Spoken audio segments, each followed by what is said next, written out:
মুর্শিদা আক্তারের বয়স মাত্র ২০। কোল জুড়ে এসেছে দ্বিতীয় সন্তান।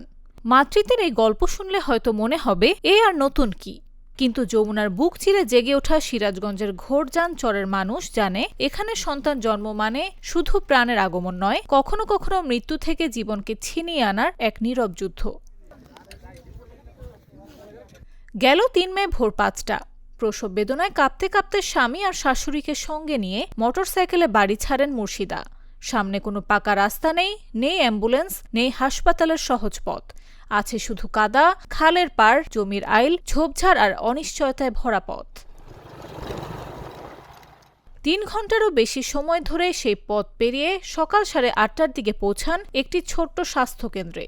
সেখানেই স্বাভাবিক প্রসবে জন্ম নেয় তার সন্তান। কয়েক ঘন্টা পর বিকেলে নবজাতককে বুকের সঙ্গে জড়িয়ে আবারও সেই মোটরসাইকেলে বাড়ি ফেরেন তিনি। আমার নাম মোসাম্মদ আখি আক্তার।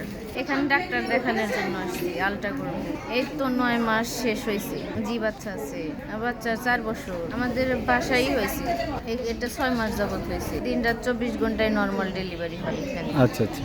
আমাদের এখানে সেবা দেয় হচ্ছে নর্মাল ডেলিভারি হয়, আপনি ডায়াবেটিস পরীক্ষা করা হয়, আবার গর্ভবতী মায়েদের অনেক সময় বাচ্চা নড়াচড়া না করলে অক্সিজেন দেওয়া হয়, সব কিছুই হয়। আর আমরা এনায়েতপুরে যাইতাম, টাঙ্গাইলে যাইতাম। ওখানে যাওয়ার ক্ষেত্রে কি কখনো এরকম হয়েছে যে রাস্তা ডেলিভারি হয়ে গেছে? হ্যাঁ হয়, অনেকে যে নৌকার ভিতরে ডেলিভারি হওয়া যায়। বাড়িতে ওইভাবে হইলো না, গ্রাম্য ডাক্তার এনে দিয়ে করলো, তখন ভয় দেখানোর পর এনায়েতপুর নিয়ে গেল। নিয়ে যাওয়ার পর ওই নৌকার ভিতরে রাস্তার মধ্যে নদীর ভিতরে হয়ে গেল।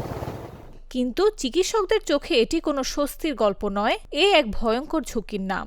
সেন্টারটা হওয়ার আগ মুহূর্তে প্রায় ৫ মাস আগে আমি ওই টাইমে এনায়েতপুর হাটে যাওয়ার উদ্দেশ্যে বাইরে হয়েছি। তো একজন মায়ের প্রচণ্ড ব্যথা বা বাচ্চা প্রসব করবে এরকম অবস্থা। তারপরে দেখলাম যে ওনারা একটা নৌকা রিজার্ভ করে নিয়ে যাচ্ছে। আমরাও ওই নৌকার সাথেই প্রায় কাছাকাছি যাচ্ছি। যাওয়ার পরে দেখি মাঝপথে ওই নৌকাটা ব্যাগ দিল। তো বললাম, ভাই আপনার নৌকা ঘুরে লেখে ইনায়তপুর ক্লিনিকে যাবে। বললো না, বাচ্চা নৌকার ভিতরেই হয়ে গেছে, বাচ্চা হয়ে গেছে। বলা যায় এই চর অঞ্চলে কোনো মানে ইয়া ছিল না, মানে কোনো সেন্টার ছিল না বা কোনো অভিজ্ঞ মানে ধাত্রী ছিল না। মানে অহরহ মানে এরকম ঘটনা ঘটতো। মানে একটা চর অঞ্চলে তো অনেক জনসংখ্যা, আমাদের এই জানিনন্দায় অনেক জনসংখ্যা, দেখা যায় যে প্রায়ই কষ্টের সম্মুখীন হইতে হয়েছে। এই চরে অর্ধ লক্ষাধিক মানুষের বসবাস, অথচ নেই কোনো সরকারি হাসপাতাল, নেই জরুরি স্বাস্থ্যসেবা।